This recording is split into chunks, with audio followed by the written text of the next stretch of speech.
Le Grand Matin Sud Radio, 7h-9h, Jean-Jacques Bourdin. Notre invité ce matin, Yohann Gillet, qui est député Rassemblement National du Gard. Yohann Gillet, bonjour.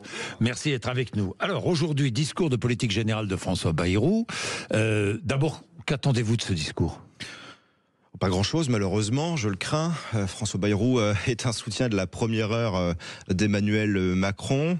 Les Français, eux, veulent à juste titre la rupture. François Bayrou a composé un gouvernement avec ceux qui ont déjà eu la destinée du pays entre leurs mains et qui ont tous échoué. Donc je crains malheureusement qu'il n'y ait pas grand-chose à attendre. Pour autant, laissons-lui dérouler sa feuille de route cet après-midi. Écoutons-le. Voyons s'il décide de rompre définitivement avec la politique menée par Emmanuel Macron depuis 2017. Ça pourrait être une bonne surprise, mais ne soyons pas naïfs, je n'y crois pas trop. Bien, une motion de censure sera déposée par la France Insoumise.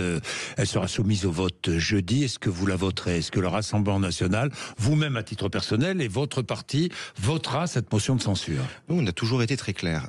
La censure, c'est un acte grave, c'est un acte politique fort. Et on ne censure pas comme ça sur simplement quelques paroles du Premier ministre. On attend des actes. Vous ne censurez pas. Nous souhaitons, nous, au Rassemblement National, peser de toutes nos forces pour obtenir des choses positives pour les Français. Il n'y a pas de raison de censurer tout de suite, maintenant, là, sans qu'il n'y ait des actes qui soient négatifs pour les Français. Quand nous avons censuré Michel Barnier, c'est parce qu'il y avait un danger réel pour la France, pour l'économie française et pour les Français, puisque Michel Barnier présentait un budget qui allait, une fois de plus, faire la poche aux Français, avec 40 milliards d'euros d'impôts et taxes supplémentaires pour les Français et pour les entreprises, qui allait alourdir le coût du travail, qui allait augmenter le budget de l'AME au profit des clandestins. Bref, Michel Barnier a franchi les lignes rouges. Donc nous disons très clairement, là tout de suite maintenant, il n'y a pas de raison de censurer a priori. En revanche, si François Bayrou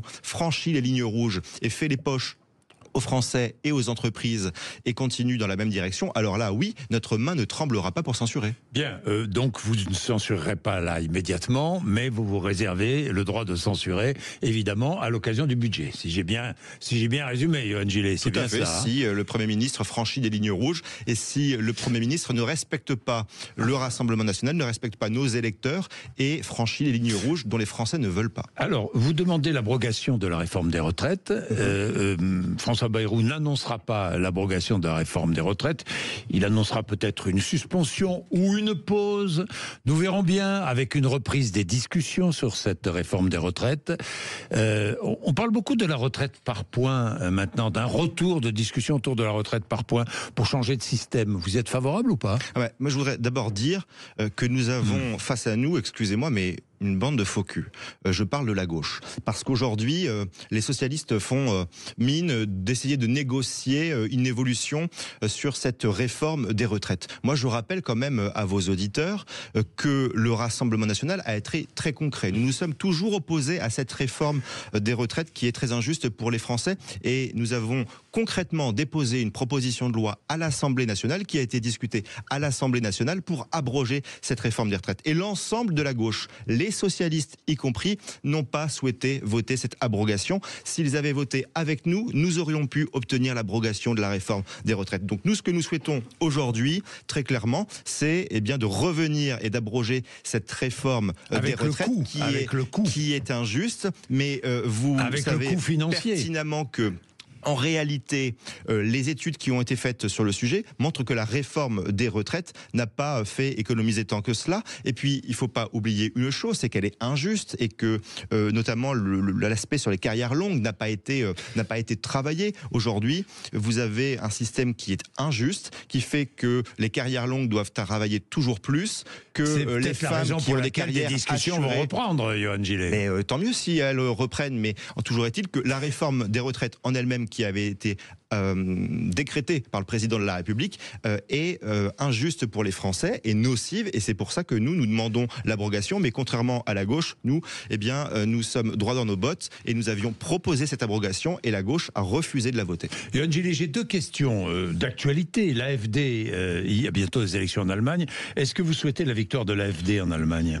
Non, mais vous savez pertinemment que l'AfD n'est pas l'un de nos alliés. Donc moi, je ne commande pas la politique allemande. C'est aux Allemands de prendre Je leurs rappelle décisions. le programme, sortie de l'Union européenne et de l'euro, remigration, renouer diplomatiquement avec la Russie et racheter du gaz russe, arrêt du déploiement d'éoliennes et démolition de celles qui existent. Oui, mais moi je commande pas la politique allemande. Vous savez que l'AfD n'est pas un de nos alliés. Donc voilà, je n'ai pas à commenter la politique allemande, c'est aux Allemands de faire leur choix. Bien, et puis autre question, là c'est la politique française, que vous serez candidat à la mairie de Nîmes en 2026. Bah écoutez, le temps le dira. En tout cas, je jouerai un rôle dans ces élections municipales. Mais vous avez envie d'être candidat Je ou pas? prépare le programme, je prépare la liste, et quelle sera la tête de liste? Eh bien ça, vous le saurez. Mais vous pourriez l'être? En tout cas, j'ai été candidat et en 2014 et en 2020 à la mairie de Nîmes. Écoutez, le temps le dira, je prendrai ma décision en temps voulu. Mais bien, le Rassemblement national sera bien présent. Bien, merci. Il est 7h18. Vous êtes sur l'antenne de Sud Radio, 7h18. Le rappel des titres de l'actualité, Laurie.